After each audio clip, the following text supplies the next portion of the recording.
Good morning. Amen. Are you happy this morning? Amen.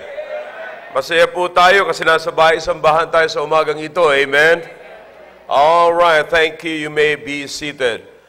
All right. Tayo po nagpapasalamat sa Panginoon. Now, this Sunday, today, this morning, is the first Sunday celebration of our 28th anniversary, church anniversary. And salamat sa Panginoon na nakarating po tayo sa pang-28th year ng atin pong simbahan. May nakikinig na ba? Yeah, all right. So I hope you're there. Amen. Okay. Kayo mga nasa likod, naririnig niyo ba ako dyan sa likod? Amen. Amen. Good, good. Good to see you and good to hear you. Kayo nasa harapan, of course, mukha yatang may mga naka-uniforme rito sa harapan, ano. Ganyan din yung mga, uniforme ng mga nagtraslasyon. Yeah. Di ba nakamaroon sila, nakamaroon? Yeah. All right, anyways, good looking man, huh? Ngayon po ay may mga programa po tayo sa umagang ito, no? At meron tayong mga presentations. We have different presentations from the host company, which is the South, no? And this morning you hear the Southern music gospel. It's because the host is Southerners. At salamat sa Panginoon na meron po tayo rito, sama-sama tayo sa una pa lamang po na pagkakataon. Kaya ngayon, meron po tayong mga ilan na mga maririnig na mga magbibigay ng testimony and pagkatapos po niyan, makakarinig tayo ng mga special numbers. But for the information of our first-time visitors, for your information, we will present to you, amin pong ipipresent sa inyo ang mga gawain po dito sa simbahang ito. Maganda na makita nyo po kung anong meron po kami rito. At this church is a family church, no? At we're boosting the family and in this church. And what we're going to try to show you this morning is our program. Alam nyo mga kapatid, mga kaibigan po namin, mga first-time visitors namin nandito, maganda na pagka napunta po kayo sa simbahan, alamin nyo po kung anong meron para sa inyo. No? Huwag lamang po tayong pupunta sa simbahan na tayo po ay sasabihin lang natin magsisimba. No? Kaya walang nababago sa buhay ng tao sa mga nagsisimba kasi ang simbahan ay talagang simbahan lamang po. Now, ang simbahan ay dapat maging buhay na po natin yan. Bahagi ng buhay po natin yan. Kaya nga po, ang simbahan ay dapat merong magandang programa sa bawat pamilya. Nakikinig po ba kayo? At yung programa na yun para sa pamilya, yun po yung magmo-mold sa atin. Yun yung mag-aayos, magdadirect sa atin, and makikita nyo po na ang buong pamilya later on ay magiging maapektado na po tayo ng nangyayari po sa loob ng simbahan po natin. Kaya napakahalaga na mapunta po kayo sa simbahan na mayroong programa para sa inyong pamilya. Programa para sa inyong mga anak, sa mga mag-asawa, and sa buong pamilya. Napakahalaga po yan. Kaya ngayong umaga, ipapakita po namin sa inyo kung anong meron kami sa simbahang ito para sa inyo. Okay? Kaya ngayon, makakarinig po tayo ng mga testimony mula sa father, mula sa young people, at ganoon din po sa mother. Okay? And ngayon, unahin po natin ang testimony mula po sa father, at nais kong tawagin si Brother Eddie Mandioya. Brother Eddie, at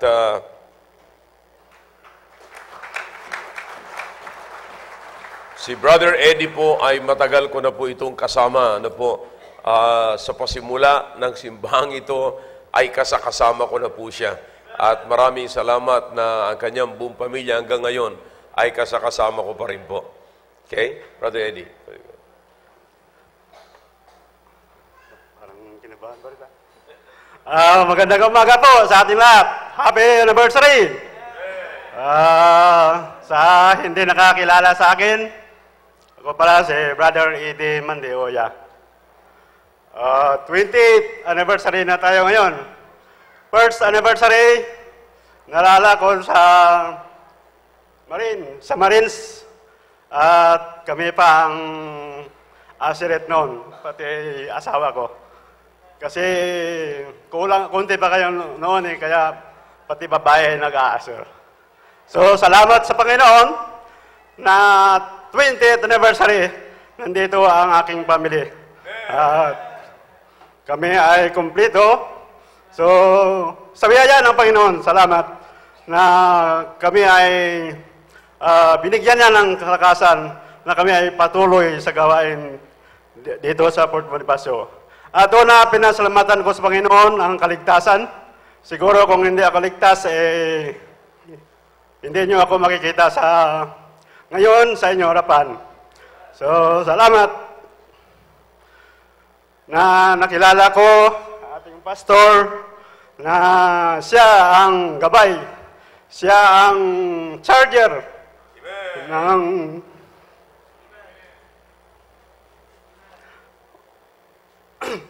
aming spiritual na pamumuhay. At salamat sa Panginoon. At sa simula nung first anniversary hanggang sa ngayon, at marami mga pagsubok na dumaan sa aming buhay, sa aking pamilya. Pero salamat sa Panginoon na kung tayo ay magtitiwala lang sa Kanya, hindi niya tayo pababayaan. At ang lahat nyon ay amin nalampasan. At salamat, bagamat nagwindang-windang kami rin noon, pero patuloy na nasa puso ang Panginoong Hesus na siya ang tagapagligtas. So, 2008, anniversary, doon, ibinalik ng Panginoon ang revival sa aking pamilya. So, simula noon, ay patuloy na at doon na talaga na masigasig o sabihin natin masigasig on fire sa gawain. At salamat, 50th birthday ko, July 8, 2008. At pumunta sila pastor at saka si Pastor Ed sa bahay. So doon lalong lumakas ang aking panimpalataya sa Panginoon. 2008 doon, tsaka July 22, 2008, hindi ako na-baptize kasi dito sa baptist, nagpare-baptize ako noon.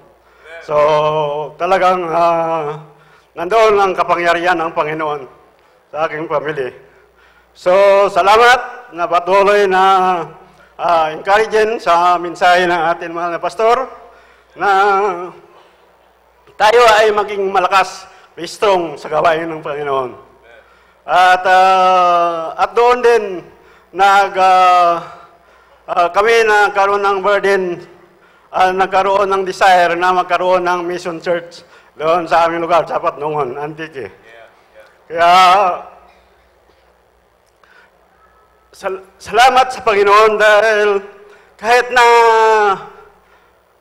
wala kami doon, pero nagkaroon kami ng bahagi dahil mayroon kaming lote na binigay sa church para sa gawain ng Panginoon.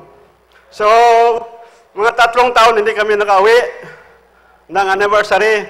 Nung last December na umuwi kami, nag-attend kami at salamat sa Panginoon na makikita mo yung mga pamangkin ni Sister Jenny, yung asawa ko, sila na, pagkita mo na sila ay nag-involve sa gawain, sila ay kumakanta sa choir, sa mga special, nagtuturo sa mga bata.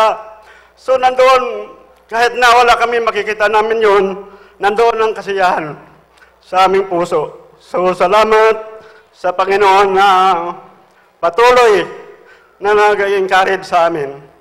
Kaya salamat at yun ay ang gawain doon sa Patnungon ay unti-unti na nag-improve. Salamat sa Panginoon. At isa pa ang pinasalamatan ko sa Panginoon ay ang aming mga kamag-anak noon at nakakilala na rin sa Panginoon. Bagamat ay naka-attend na sila sa ibang church. Pero nung naka-attend sila doon, ay sabi nila, mas maganda dito mag-attend. So, yan ang salamat ang sa aking puso, nakakapasaya. Na bagamat nandito kami, pero meron man, kung meron naman, bahagi din kami doon. Kasi nga kami ang doon, yung tawag ito, nagsimula na magkaroon ng gawain doon sa Panginoon. Salamat din kay Pastor dahil may pinadala siya ng Pastor doon, si Pastor Joel. So, kung umuwi kami, doon kami nag-church. So, salamat. At ito ay encouraging sa mga young people na patuloy, habang kayo ay mga bata, patuloy kayo sa gawain. Kasi pagdating ng kayo ay senior na, baka hindi nyo na magawa yung gawain na. Kagaya sa akin, nung July 8, 2018, ako ay napasama doon sa dual citizen. Ako ay senior citizen na at Filipino citizen. So maraming salamat po. At ito ay pinasasalamatan ko sa Panginoon na bagamat senior na pero patuloy na nag-involve sa gawain. Maraming salamat po. Happy anniversary at magandang umaga sa inyo lahat. Amen. That's good. Alam nyo, sila Brother Eddie, matagal ko na nakasama at nakita ko po yung kanilang pagmamahal sa gawain. At ako'y nagpapasalamat sa Panginoon na sila ay nagpatuloy. At ngayon, meron po tayong gawain doon sa Patnungon. Actually, lugar po yun nila Sister Jenny. And then, sa labas naman ng Patnungon, papunta ng bundok, ay doon naman po sila Brother Eddie. Pero alam nyo, mga kapatid, meron silang lote doon, in-offer nila sa church. At ngayon, ay lumalago po ang gawain.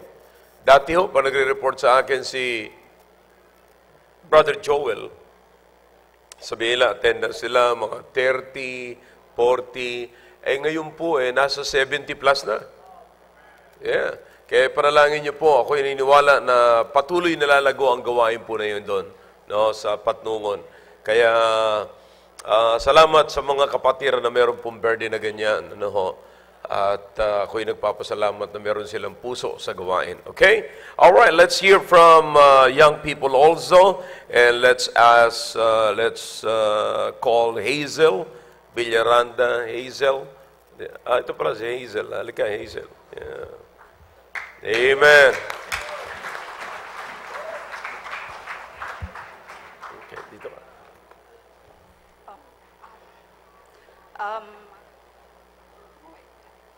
Magandang good morning po sa ating lahat. Ako po si Hazel Villaranda at gusto ko pong bumati muna sa lahat ng happy anniversary po. At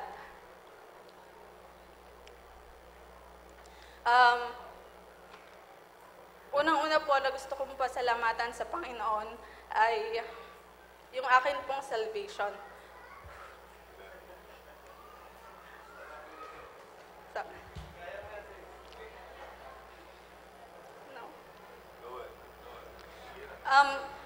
Dahil po dito sa aking salvation, nakita ko po kung gaano kadakila yung Panginoon sa buhay ko dahil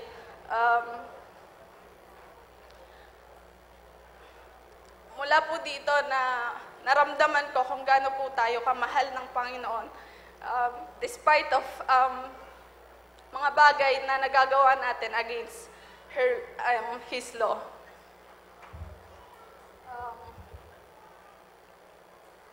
Pangalawa po na gusto kong pasalamatan ay walang iba kung hindi po ang ating mahal na pastor na, thank you po pastor, na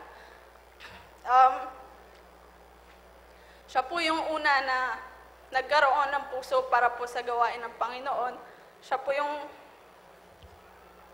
una na nagpakita ng pagmamahal sa gawain ng Panginoon. Kaya nasi-share niya sa gantong karaming tao yung blessing ng Panginoon. At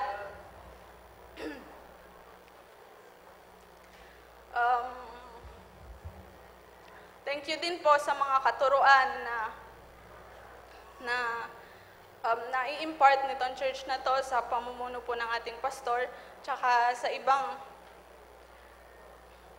mga preachers na tumatayo po dito sa harapan. Nagpapasalamat po sa Panginoon dahil binigay po nila yung buhay. Binigay nila yung buhay nila para nagpagamit sa Panginoon. At isa po sa natutunan ko po dito ay yung pagsunod po sa standard ng pananamit bilang isang babae. At noong 2018 po, nag-start po ako na magkaroon ng plan para sundin yung kautusan ng Panginoon, yung standard ng church, na simula po nung January, nagsuot na po ako ng palda. At noon po,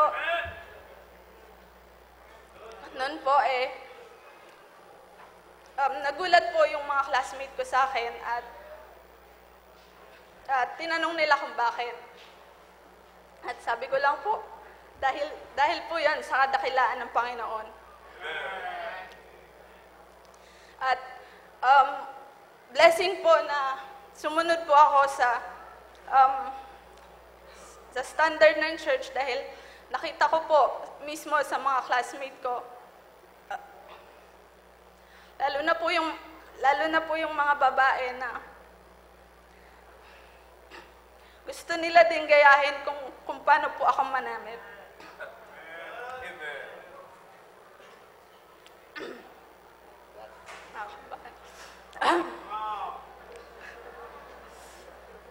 At yun nga po, naging blessing na at naging hamon din po sa akin yun na sinabi ko sa sarili ko na dapat pala, dati ko pa sinunod yung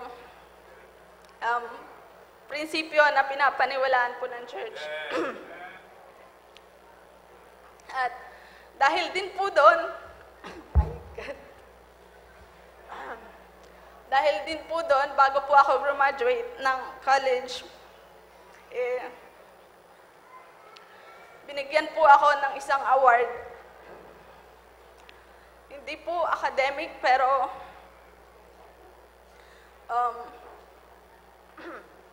malaking blessing po para sa akin na itinuturing ko dahil yun po yung pag-recognize nila ng pagsiset ko daw po ng good example pagdating sa pananamit.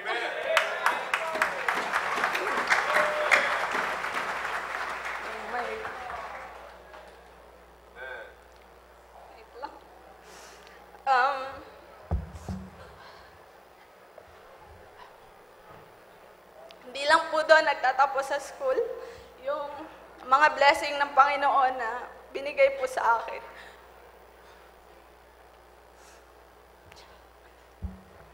Pati po sa paghahanap ko po ng trabaho, una po, nakapasa na po ako sa exam tsaka interview. Pero nagkaroon po ng conflict pagdating sa schedule. Huli na po nila sinabi na hindi daw po available yung weekends dahil para sa kanila, yung araw-araw ay kailangan may tao yung company, kailangan nag-work yung company. kailangan nandun lahat ng mga empleyado. At para sa akin, kung hindi ko po uunahin yung Panginoon every Sunday, hindi po ako lalago spiritually. Kaya po, sa madaling salita, tinanggihan ko po yun. At nag-pray po ako para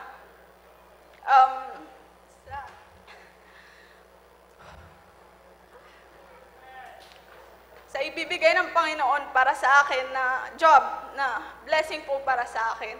At indeed, binigay niya po yun na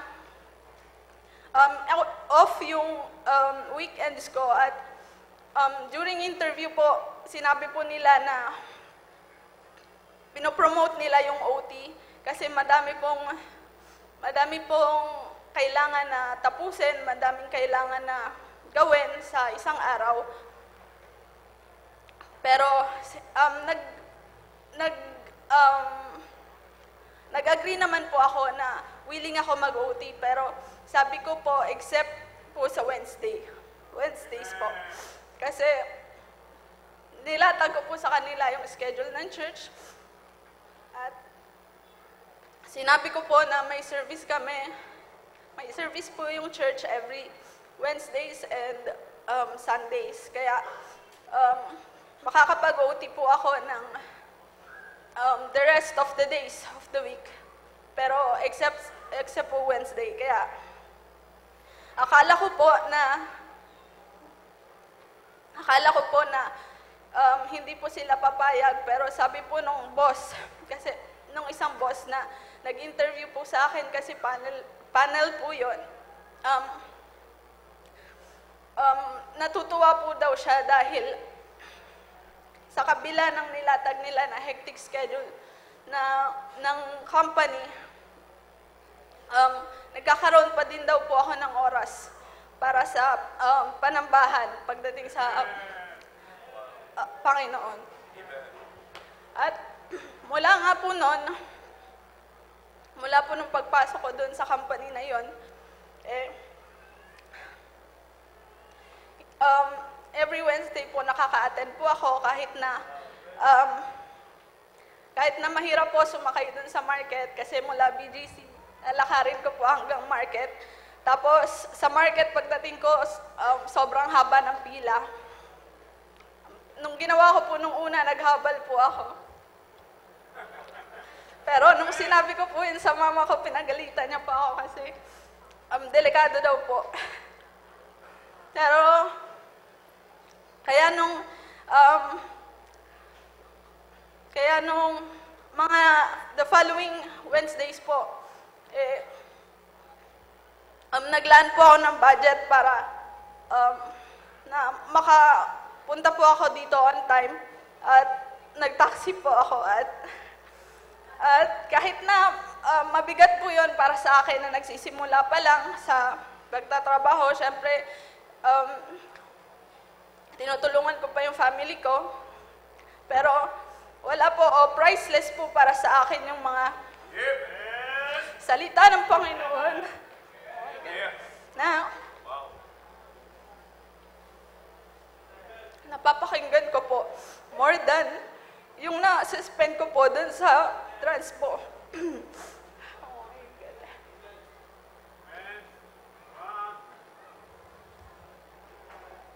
At nito nga pong last December, sa company po namin, nagkaroon po ng Christmas party. Nagkaroon po ng Christmas party sa office. At dahil alam po nila, or usually, ginagawa po nila yung Christmas party para every night sa kahit na anong araw.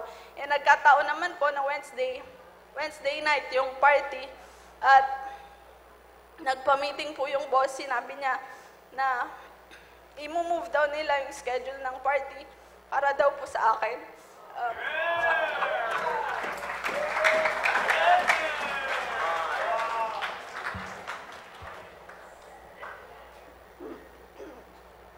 Bilang pong baguhan, nagpapasalamat Panginoon. Dahil ganun po nakita nila yung blessing ng Panginoon sa buhay ko na nag-work. At isa pa po, na nung araw po ng party na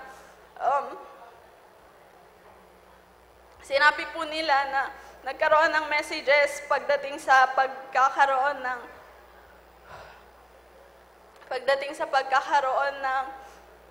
pagre-recognize sa mga employees. At isa po ako sa nabigyan ng mensahe na sinabi nga po na nagte-thank you po sila for being a blessing daw po sa company. Para sa akin po, sobrang laking blessing po yun na binigay ng Panginoon sa buhay ko po at para po sa family ko. At hindi po dahil sa akin o dahil sa Hazel na nakikita nila, pero dahil po yun lahat sa kadakilaan ng Panginoon.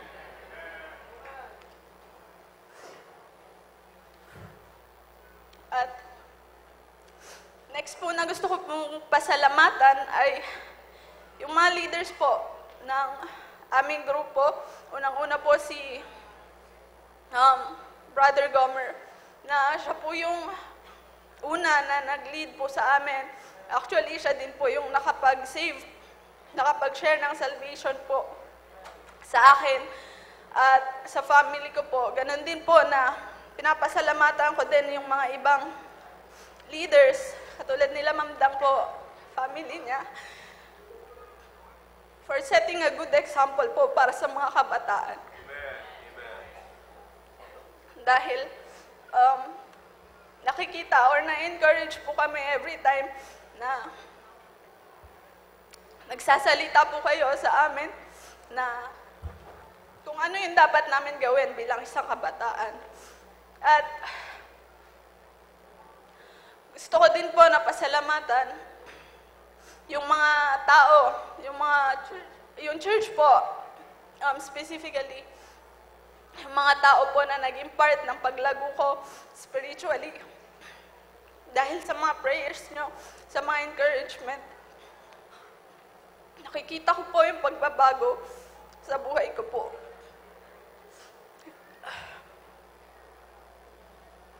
Panghuli po na gusto ko pong pasalamatan sa Panginoon ay yung akin pong mga parents. Especially po yung nanay ko, kahit sakitin po yan, may sakit po siya sa puso, tsaka may hika po siya. Pero hindi po halata kasi sobrang daldal niya.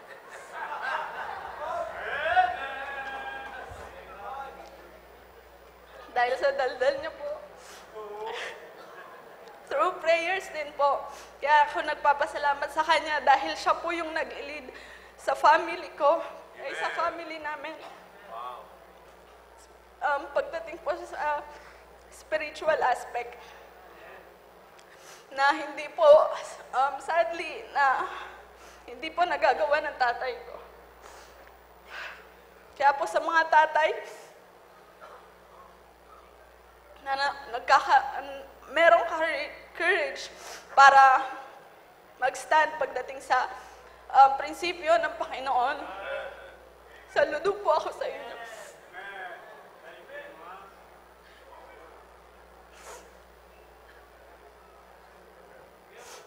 At dahil po nagiging inspirasyon po kayo sa mga family na nakapaligid po sa inyo. At sabi ko nga po na hindi pa rin po ako magsasawa na ipag-pray yung father ko para one day makita ko po siya dito na katulad ng mga fathers na nandito po sa church. At gusto ko din po na sabihin sa mga kabataan na kung meron po kayong mga parents o nanay o kahit dun sa mga walang magulang, pero nandito po kayo nakakapakinig ng salita ng Panginoon, i-treasure po natin yon dahil yung mga counsels na napapakinggan po natin mula po dito, sobrang laking bagay po na ikakalago po natin spiritually at sobrang laking bagay po para magkaroon po tayo ng blessing na kahit na unexpected, makukuha po natin yon. Kahit na gaano ka-imposible, basta may desire po tayo na sundin yung kautusan ng Panginoon. Alam ko po at niniwala po ako na ibibigay yon ng Panginoon sa atin. At dun po sa mga anak na sumusuway sa kanilang mga magulang, kahit po paulit-ulit na sinasabi po ng ating mga magulang sa mula umaga hanggang gabi bago sila pumikit, nagsasalita pa rin po. Kasi actually po yung nanay ko nakapikit na po siya, may sermon pa din. Kala ko tulog na. May sermon pa din po, pero dun po sa mga sermon na yon, kahit masakit, alam ko po na yun yung nagpabago po sa akin. Alam ko po na dahil po dun sa obedience na sinasabi po sa Bible, dun po ako lumago, dun ko po nakuha yung blessing na kung ano man po yung meron po ako ngayon. Kaya po, maging obedient po tayo sa ating mga magulang na kahit na nasasaktan po tayo sa mga sinasabi nila. Kung sa Panginoon nga po, sinasabi sa Bible na, for whom He loved, He corrected. Ganon din po yung mga magulang natin, dahil sa pagmamahal po nila, gusto po nila tayong makorek dahil nakikita na po nila yung kakahinatnan nung ginagawa natin sa ngayon. Kaya kung hindi po natin yun nakikita, sila po yung nagpapakita sa atin, sila po yung naggagabay sa atin para hindi na natin po mapuntahan yung kapahamakan na pwede po nating danasin. Kaya sobra po ako nagpapasalamat dahil may nanay po ako na ganon at ni-encourage ko po yung bawat kabataan na magkaroon ng pagmamahal. I-cherish nyo po yung bawat moment na sinisermonan kayo ng mga magulang nyo dahil hindi po natin alam kung hanggang kailan nandyan po sila.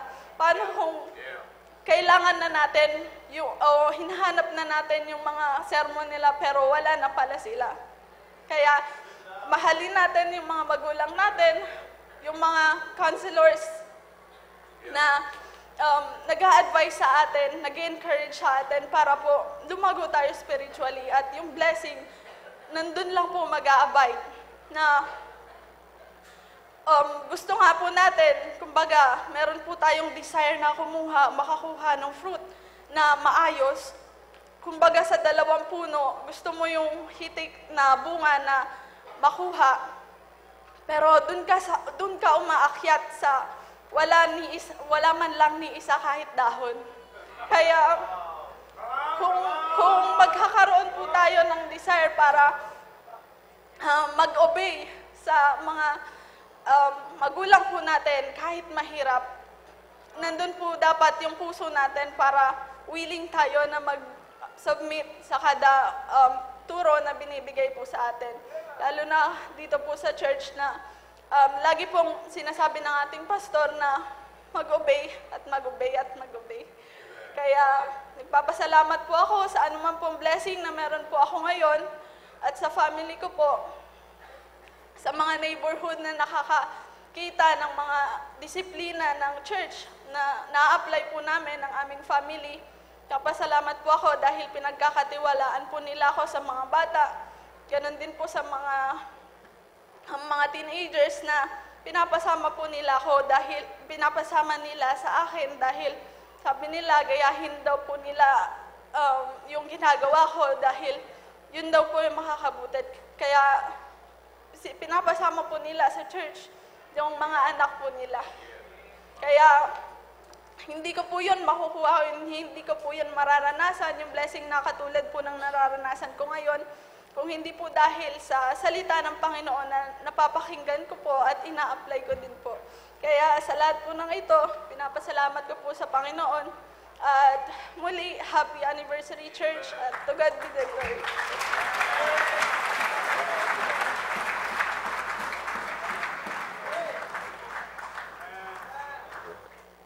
Hazel, ikaw rin ba yung pintura sa taas?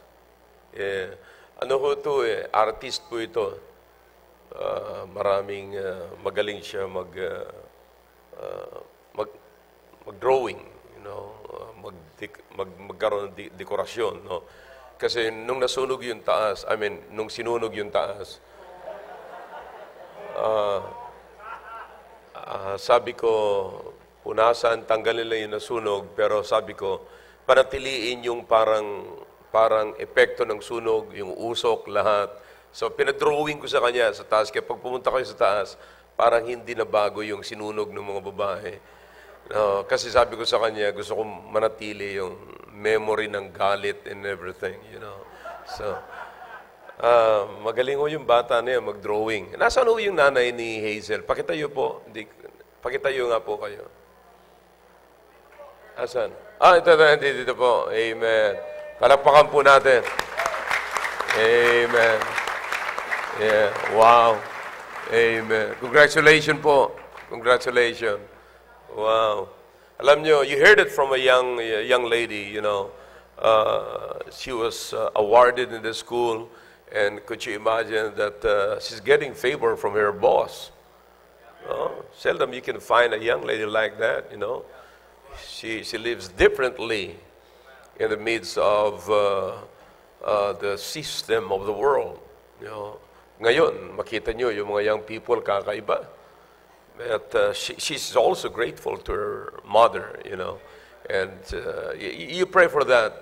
Let's help her pray for her dad, you know. At kailangan po na masave her dad need to get... tumanggap na rin po yung husband po ninyo, di ba? Yeah, so ako po yung naniniwala na pagsasama-samahin po sila dito ng Panginoon. Amen? Andito na ba si Rudy Daip? Yeah, tandaan niya. Yung mga riders, may trabaho na naman kayo. Okay. All right, so let's go to the last one that will give testimony. Tawagan po natin si Mrs. Dea Silvestre. Mamali po kayo.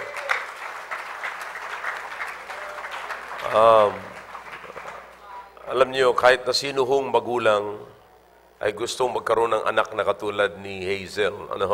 Pero alam niyo po, tama yung sabi ni Hazel, kahit tulog na sila, akala tulog na si nanay niya, pero nagsasalita pa.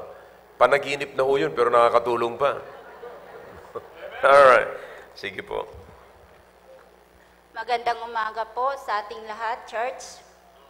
Nandito na naman ako. Nagpapasalamat pala ako sa Panginoon. Unang-una sa Panginoon, tapos sa kay Pastor, sa mga preaching niya, pati na rin po sa aming leader na Sir Joe. Maraming salamat na siya po yung binigay na leader sa amin. Hindi ko sukat akalain, na-shock po ako sa sinabi ni Ma'am Giselle kahapon pag sabi niya sa akin, Ma'am, ikaw yung mag-testimony bukas.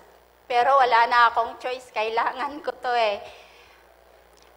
Ang unang-una, pinapasalamatan ko sa Panginoon dahil nandito pa rin ako sa dumating na pagsubok sa buhay namin. Ang iba alam na to, yung nangyari sa aming anak na si Jonel. Nag-suicide siya last September 16 po, 2018. Pero nandito pa rin ako, nagpatuloy. Hindi dapat natin, kailangan natin ang simbahan. Nandito ako para magpatuloy dahil sa aking dalawang anak na natitira. Sinabi nila sa akin, Mama, nandito pa kami ni ate para mag-serve ka kay God. Nakinig ako sa aking mga anak. Hindi ako nawala ng pag-asa. Ang lahat ng iyon, pinaubaya ko na sa Panginoon. Parang nawawala na yung pain sa akin ngayon. Tinanggap ko ng buong-buo ang pagkawala ng aking anak. Sa mga nanay na may pagkukulang sa anak. Ako inaamin ko personally sa aking buhay. May pagkukulang din ako sa aking anak na hindi ko talaga siya totally nung nagkasala talaga siya sa amin na hindi namin siya pinansin nung mga time na yon. Yun ang napakasakit na nangyari sa buhay namin. Na lagi ko siyang sinasabihan na anak, i-apply mo naman yung Proverbs 22:1. Ang sinabi doon, a good name is a rather to chasten than great riches, good loving favor, written than silver and gold. Sabi niya, mas mabuting piliin ang malinis na pangalan kaysa pilak at ginto o anumang kayamanan. Yun lagi ang sinasabi ko sa kanya kasi nga pasaway siya. Lagi siyang nagiinom, lagi na lang ganun. Ayaw, sa lahat-lahat talaga ayaw ko ng ganung klaseng anak. Alam yan ng mga anak ko. Kung ayaw niyo makinig sa akin, sige. Pabayaan kita. Ganun yung ginawa ko sa kanya, pinabayaan namin siya. Pero hindi ako nagkulang ng pangaral sa kanya. Andiyan yung dalawa kong anak natitira. Sabi ko, bahala kayo kung ayaw nyo makinig sa akin. Basta ako talaga, pinanghahawakan ko yung reputasyon ko bilang nanay nyo. Ayaw ko na masira. Nakakahiya naman mag-soul-winning kung yung mga anak mo ganun. Sabi ko nang ganun. Nakakahiya sa mga kapitbahay natin. Sabi ko sa kanila. Kaya sabi ko sa kanila, ganun man yung nangyari sa aking anak. Sabi ko nang ganun, sabi ko kayong dalawa magpatuloy. Sabi ng isa kong anak, mama, wala akong bisita. Sabi ko, anak, may hapon pa naman. Sabi ko nang ganun. Kasi hindi daw dumating yung mga classmate niya na in-invite niya, marami daw dahilan. Sabi ko, ganun talaga. Sabi niya, mamaya mag-area na lang kami ni Sai. Sabi ko, papasalamat ako sa anak ko na ganun yung decision niya. Tapos yung lalo na yung sinabi ni Pastor na growing stronger, sana doon magsimula yung family namin.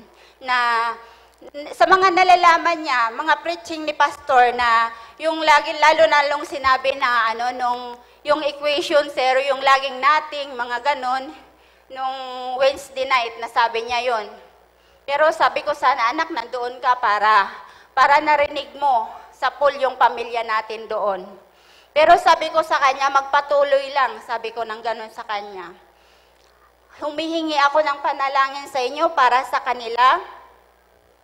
Lalo ng aking anak na si Jason kanina, mama, maaga mo akong gisingin, sabi niya nang ganun sa akin, may susunduin ako. Pero hindi ko na po siya ginising, kusa na lang po siyang gumising. Yun ang nagpapasalamat ako sa kanya. Hindi ko pa siya natanong kung may bisita ba siya o wala. Pero sinabi ko sa kanila, nag-commit kayo sa Panginoon, lalo na doon sa pera na pinaano ni Pastor nung nakaraan linggo. Bawat isa sa atin, sabi ko, hindi yun biro, para sa Panginoon yun. Kahit ako, sabi ko, mas maganda yung ganong pamamaraan, sabi ko, na ginawa ni Pastor. Hindi lang yung pera yung mabubunot natin sa ating wallet. Kailangan talaga ibigay natin yung andoon na Kung ano yung economit natin, kung weekly man yan or monthly man yan, sabi ko sa kanila, kailangan patunayan nyo. Sabi ko sa kanya kanina, mama, pahingi ako ng sabi ko, yung tithes hindi nanggagaling sa akin. Sabi ko sa kanya ng ganun, kailangan sa sarili mo yan. Sabi ko, may baon ka, di ba? Pinababaunan ka namin ni Papa mo. Kailangan sa iyo yan, manggagaling. Yung binibigay namin sa inyo, ikaw ang bahala, bawasan mo yan. Halimbawa, 100 pesos yan, ibigay mo yung 10 pesos sa Panginoon. Kailangan meron tayong 10%, sabi ko sa kanya ng ganon. Ang nakakatuwa dito, sa patuto ko sa inyo, nung nung Sunday, Lord, sabi ko ng ganon, may pasok ako, sabi ko ng ganon. Kasi siguro 3 weeks na, wala akong, naka-standby ako sa bahay, wala pa kaming pasok, sabi ko sa kanya. Sa darating na linggo, Lord, sabi ko, kailangan ko mag-commit sa Panginoon. Kailangan, nandoon talaga yung maibigay ko sa Kanya. Pero nagpapasalamat ako sa Panginoon, binigay niya yun sa akin. Nung araw ng Monday, may pasok agad kami. Kaya sabi ko sa mga kasamahan ko sa work, sabi ko sa kanila, answered prayer talaga ako. Sabi niya, bakit? Kasi sabi ko, nagkaroon na tayo ng pasok. Linuhod ko talaga yun sa Panginoon, sabi ko sa kanila. Nandito po, dala-dala ko po yung sobre. Pinagtawanan pa nga ako ng anak ko kasi nung nakaraang linggo, ang daming binigay ni Deji sa akin na sobre, siguro mga 10. Sabi pa naman niya, Mama, gaano ba karaming pera ibibigay mo sa Panginoon? Sabi niya ng ganon. Sabi ko, akala ko kasi binigay yun sa akin, yung pala pinahawakan lang. Ang ginawa ko naman, nilagay ko sa bag ko lahat. Tinawanan niya ako, sabi ko ng ganon. Pero hayaan mo na para hindi ako maghingi-hingi, sabi ko ng ganon. At least, every Sunday, alam ko na may commitment ako sa Panginoon. Kaya siya, lalo na yung babae kong anak, kagabi pa lang, yung tithes and offering niya, nilagay na niya sa sobre. Sabi ko ng ganon, sana anak, yung ginagawa mong yan, patuloy lang. Sabi ko sa kanila ng ganon. Nawalan man tayo ng mahal sa buhay, pero patuloy lang. Diyan tayo lalago sa church na yan. Sa mga bisita namin ngayon, tulad nyo rin ako dati, nagpatuloy lang. May nawala man sa amin, pero nandito pa rin yung church, tinulungan kami, lalo na si pastor. Parang naibsan yung kalungkutan ko nung mawala yung anak ko, lalo na yung Christian Bible Baptist Church na sasakyan ginamit. Sabi ko ng ganon, malaking salamat talaga, malaking tulong.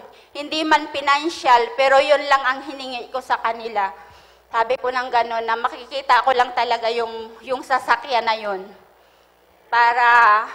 Parang naibsan yung nararamdaman ko nung time na yun. Tapos lumapit po si Maki sa amin. Sabi pa naman niya, Ma'am sir, sabi pa naman niya ng gano'n sa amin. Nangyari din sa buhay namin yun. Oo, alam ko yun kasi nung time na namatay si Ma'am Lerman, nandito na rin naman kami noon eh.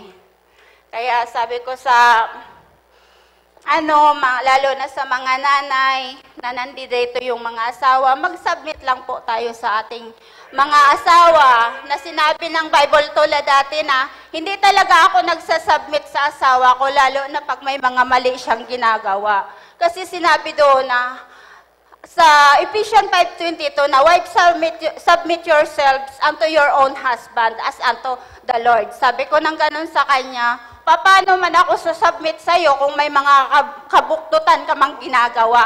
Sabi ko nang ganun sa kanya. Samantala, ikaw, nagpapatuloy ka pa rin sa lasing-lasing na yan. Tapos, sasubmit ako sa'yo. Tapos, minsan may time talaga na sinabi niya, sige, ikaw na yung magpantalon. Sabi, natutuwa naman ako sa anak kong si Jason na sinasabi niya, ikaw talaga, Papa, parang wala kang natututunan, sabi niya ng ganun sa akin, sa kay Papa niya. Tapos mula noon, hindi na talaga uminom ng alak yung Papa niya. Kaya mga kabataan, halimbawa man na ganun yung mga tatay na ninyo, i-encourage niyo sila na pumunta dito sa church para maturuan kung ano yung tama at mali. Sabi ko na sa kanya, papasalamat din ako na kahit binubungangaan ko si Papa nila, na dumarating talaga yun na pagpasaway talaga, ganun talaga, nagbubunganga talaga ako niyan sa bahay.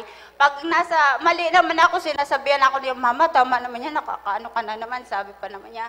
Nakikinig naman ako sa mga anak ko, kaya lang, pag pinapagagalitan ko si Papa nila, pag mali yung ginagawa, pinapabayaan ako nila, bahala ka dyan. Sabi niya, kasalanan mo naman yan eh. Ginaganyan si Papa nila. Kaya, papasalamat talaga ako sa Panginoon dahil kahit papano, sabi nga ng asawa ko, hindi man siya gaanong nakakaintindi gaano ng English, pero nagpapatuloy talaga siya na nakakasama namin siya ng Sunday night at saka Wednesday night. Ngayon, wala po siya dito kasi may pasok po siya. Ganun po yung nila, yung trabaho niya. Sinabi niya sa akin, hayaan mo, hahabol ako mamayang hapon. Sabi niya ng ganun. Pero nagpapasalamat talaga ako ng sobra-sobra sa Panginoon. Dahil yung asawa ko, kung makita niyo lang siya dati, nakakahiya talaga yung mga ginagawa niya. Yung natutulog po siya sa tabi ng kalsada sa Kalasingan. Pero nung dumating po kami dito, nabawas-bawasan yun ng konti hanggang sa nawala po. Kaya ngayon, hindi na talaga ako problema sa kanya na pag nasa trabaho ako, na kahit gabi na ako umuwi, kasi minsan may time ako na tututin ako na pag sinasabi ko sa anak kong babae, bakit ikaw yung nagbukas ng pinto? Lasing ba si Papa mo? Minsan may mga ako na gano'n tinatanong ka sa kanya. Sabi niya, kumo natulog lang, lasing agad. Sabi niya gano'n. Sabi ko, Lord, salamat naman. Dininig mo yung panalangin ko sa mahabang panahon. Sabi ko nang gano'n sa kanya. Pero sabi ko, sana totoo na talaga yun, na manindigan talaga siya. Kasi sinabi niya sa akin ng New Year, pabayaan mo lang ako. Ayaw ko nang kinukulit ako. Nakita ko sa kanya yon na pinabayaan ko lang siya. Ayaw niya kasi nang kinukulit. Paano daw siya matatawag na padre di pamilya kung ako yung nangunguna sa tahanan namin? Tama nga naman yun. Kaya sabi ko sa kanya, sige, kung ganyan ka, pabayaan na kita, magsasubmit na talaga ako sa iyo, sabi ko sa kanya. Kasi yun ang sabi ng Ephesians 5:22 Kaya, palalangin nyo pa rin kami na yung family namin mag-grow talaga. Sabi ko, yung kahoy nga, pag hindi namumunga, pinuputol yun. Tapos sinusunog sa apoy. Tayo pa kayang mga tao na kailangan hindi tayo magpatuloy at saka lumago. Kailangan natin din magkaroon ng bunga. Hindi man tayo makapagdala ng bisita, pero kailangan natin ng every Sunday, pero kailangan din natin magkaroon ng part sa gawain ng Panginoon. Sa pagbibigay ng tracts, lalo na sa pagbibigay ng tracts, merong tatanggap, merong hindi. Pero wag natin yung sarili natin na nadadown tayo. Nung una talaga, parang mahihiya ka talaga sa sarili mo na pag nagbigay ka tapos hindi tinanggap. Sila yung logi. Pag hindi naman nila tinanggap, okay lang yun. Sa iba, tatanggapin ng iba. Bakit kahapon? Wala na kasi kaming truck sa bahay. Nadatnan ko si Sir Dominic. Sabi ko, Sir, hatian mo naman ako niyan. O di, habang papunta ako sa trabaho, naglakad lang ako. Naubos yung trucks na pinamigay ko kahit nagmamadali na ako. Nakasalubong ko nga si Mama Yet doon sa San Valley. Si Mama Yet po na Machenso po. Kasalubong ka siya kahapon. Kaya sabi ko, sa pa lang nito, sa overpass ng yung papuntang SM, sabi ko mauubos to. Pero hindi pa nakarating ng overpass, ubos na. Sabi ko ng ganon. Kaya sabi ko, magbigay lang tayo ng tracts, magkaroon lang tayo ng bahagi sa Panginoon. Sabi ko minsan, sabi nga ng anak ko kahapon, Mama, nag-ano ka na ba? Naglumabas ka ba? Sabi ko, oo, kahit hindi ko kasama si Ma'am Giselle, pumunta ako sa mga kapitbahay natin, nag-invite ako. Hindi naman kung busy tayo sa trabaho, hindi na tayo magkaroon ng part sa Panginoon. Meron talaga tayong part, sabi ko ng ganon. Minsan sabi ko, kahit pang umaga ako, kung halimbawa umuwi man ako ng hapon, sabi ko, sa pagbibigay na lang ng tracts, malaking bagay yun. Sa mga baguhan or dati man, magkaroon po tayo. Masarap po yung maglingkod sa Panginoon ng totoo yung totoo sa puso natin. Na masaya talaga, na ko na yun. Nasabi ko sana yung blessing ng Panginoon, patuloy yun sa amin. May nangyari man sa amin na hindi karapat-dapat para sa akin, na dumating sa matinding pagsubok sa aming buhay, okay lang yun, sabi ko ng ganon. Pero, sabi ko nga sa asawa ko, huwag niya laging sisihin yung sarili niya sa nangyari sa anak namin. Kasi parang lagi siyang guilty, lagi siya sa sarili niya. Yung lagi niyang pinapaalala. Sabi ko, pwede ba manahimik ka na? Tama na. Sabi ko, mag-move on na tayo. Sabi ko sa kanya ng ganon. Kasi nasasaktan din ako Sabi ko sa kanya, oo, masakit bilang magulang talaga man. Napakasakit na mawalan ka ng anak, lalo na sa ganong pangyayari pa. Kaya sabi ko, ano bang gagawin mo na maging mahina ka para yung dalawang mong anak, ganon din yung mangyari? Sabi pa naman niya, hindi, kailangan ko magpatuloy. Sabi ko ganon sa kanila, sabi ko kay Jason, sabi niya, lalo na nung mga 13 years old pa lang siya, lalo na yung araw ng mga Father's Day. Sabi pa naman niya, mabuti pa sila. Rinig na rinig ko talaga yon. Buti pa sila may tatay. Ako wala. Sabi ko, may tatay ka naman ah. Umiyak ako nun. Sabi pa naman niya, tapos nung pininto ko yun sa asawa ko, alam mo, sabi ng anak mo doon sa simbahan, buti pa daw yung ibang mga bata doon, may tatay, tapos siya daw wala. Sabi ko, next year, sabi ko, sana makasama ka naman namin pag-araw ng Father's Day. Dumating siya noon. Kahit may pasok siya, nandito siya noon. Humabol na lang siya, mga 12 o'clock ata yung uwian. Sabi ko, pinagbigyan niya si Jason nung time na yun. Sabi ko sa kanya, sana magpatuloy ka lang.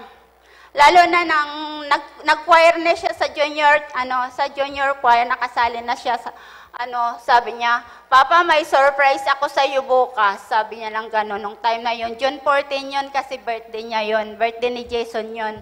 Yung unang salang niya ng junior choir noon is birthday niya. Sabi ko, blessing talaga sa iyo yun, anak. Sabi ko sa kanya ng gano'n. Birthday mo pa. Tapos sabi pa naman, yun pala ang sinabi niya kay Papa niya na surprise, yung kakanta siya dito sa choir. Kaya sabi ko sa kanya, Ma, wala na ako sa junior church, doon na kami sa inyo. Sabi niya sa akin kagabi, sabi ko, o baka suspended ka lang. Yun mga sinasabi ko sa kanya, o baka suspended ka lang. Sabi niya, suspended agad, ganun agad ang ini-expect mo, sabi niya sa akin ng ganun. Tapos, sabi ko, sige anak, magpatuloy ka lang. Mag-observe ka lang din sa kahit sa mga adult na. Sabi pa naman niya sa akin, Mama, mag-observe ako sa audio. Sabi niya lang ganun. Sabi ko, bahala ka. Andito lang naman kami nakasuporta sa kanya. Sa dalawa kong anak na natitira. Tapos, papasalamat talaga ako sa Panginoon dahil ang church na ito ibinigay sa amin para dito kami manatili. Dito naayos yung buhay ko. Dumating kami dito, hindi kami kasal ng asawa ko. Pero inayos ko yung buhay ko dahil sa napapakinggan ko na submit your own husband. Hindi ko siya matatawag na own husband. Alam niyo kung bakit hindi kami kasal. Pero nung time na yon, nag-decide ako, yung asawa ko walang birth certificate. Umuwi ako ng probinsya, nilakad ko yon. Tapos nagpakasal kami. Tapos inayos ko rin yung isis niya, para ako yung beneficiary. Pero siguro kung hindi ako nakarating sa church na ito, hanggang mamatay na lang siguro ako. Magpatuloy kami magsasama mag-asawa na mag-live-in. Pero dito, nagpapasalamat talaga ako na, lalo na natatamaan ako lagi sa preaching ni Pastor, na,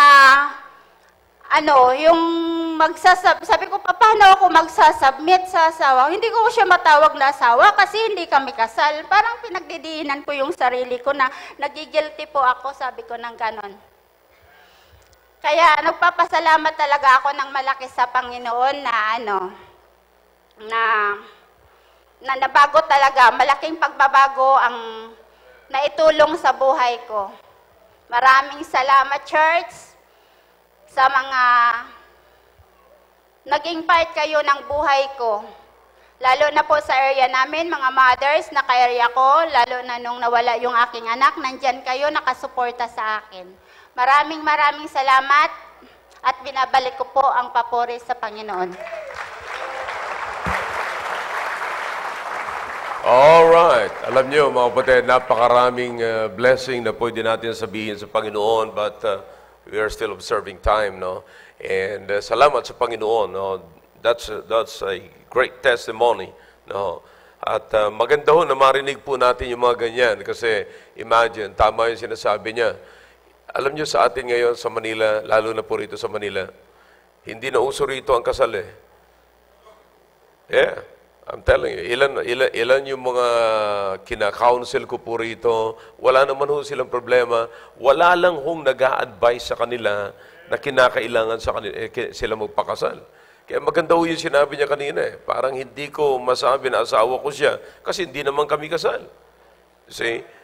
Now, kaya nga po, mga kapatid, dito sa simbahan na ito, ang sentro po ng mensahe rito ay ang patungkol sa pamilya. Ang Biblia nagsasalita ng napakarami patungkol sa pamilya. In fact, it was God who instituted marriage. He started it. No? Kaya nga po, kinakailangan na panghawakan po natin yan. Sapagkat yan ay gawa. If you want your family to be blessed, you start from the right thing. You see, dapat simulan po natin yan kung saan pinasimulan ng Panginoon. You see, kaya po napakahalaga na maging sa mga kabataan ngayon, tinuturo po yan dito sa aming simbahan kung paano ihanda ang sarili sa pag-aasawa. Kasi napakarami mga kabataan ngayon sumusuong, pinapasok nila ang pag-aasawa na wala silang kaalam-alam tungkol sa pag-aasawa. See, kaya nga pag nagkamali sila, magpapakasal muna sila sa West. Pag nagkamali sila, ayun, isusuli na yung asawa. Hahanap na naman uli. Pag nagkamali, kaya nakakarami yung iba eh. Ang tawag nila doon, trial and error. Pero puro na lamang error, wala namang trial eh. Wala nang, hindi na maidire-diretso. Kasi nga po, walang simbahan eh. Now, you cannot live right apart from this book. You see, most of the people are living right according to their opinions and not based on the Word of God. Masasabi lamang po natin, the basis of righteousness is no other than the Word of God. That's the basis. No? Kaya wag ho nating aalisin ang sarili natin po rito. Kaya napakalaga. Dito po, simbahan po rito, kalimutan niyo po ang religion. Ilagay po natin sa ating isipan ngayon ang Bible education. We need Bible education. And that's the best education in the world that we can get. Kaya po, wag po nating kakaligtaan po yan. Kapag nandito, kaya yung iba takot pumunta rito eh. Akala nila reliyon. Yung mga nakapaligid sa tanong dito, anong reliyon yan? Ganun lang ang alam nila. See that?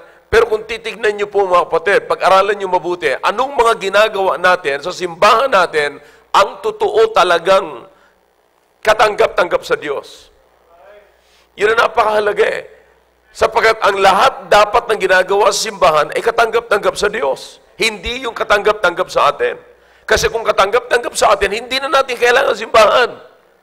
Ang kailangan po natin, kaya tayo pupunta sa simbahan, pag-aralan natin ang mga gawain na katanggap-tanggap sa Diyos. Yan po yan. Okay? So yan po ang tinuturo po namin.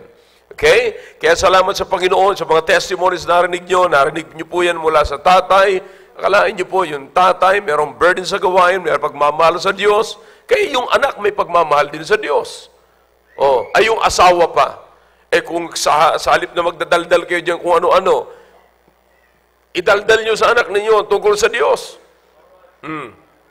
Yan ho ang pinakamaganda. Kaya salamat sa Panginoon, meron po tayong ganyang mga testimonies na narinig po natin, kapahayagan kung anong nangyari sa buhay nila nung sila ay natuto ng salita ng Diyos. Hindi po namin pinagmamalaki, mga kaibigan, mga bisita po namin ngayon, ang simbahan na ito, kundi kung ano yung naidulot ng simbahan ito sa buhay ng tao. Wala pong iba kundi ang salita ng Diyos. Amen? So I hope na meron po tayong natutunan dyan, meron po tayong nakita. Gusto po namin ipakita sa inyo, kasi in-invite po namin kayo rito, dapat ma-present namin sa inyo kung anong meron kami para sa inyo. Kaya pag pupunta kayo sa mga handaan, anong hinanda nila para sa inyo? Pumunta kayo rito sa amin, anong hinanda naman namin para sa inyo? This is it. At mamaya ho, may mas matindi pa ho dyan. Walang iba kundi ang preaching ng salita ng Diyos. Okay?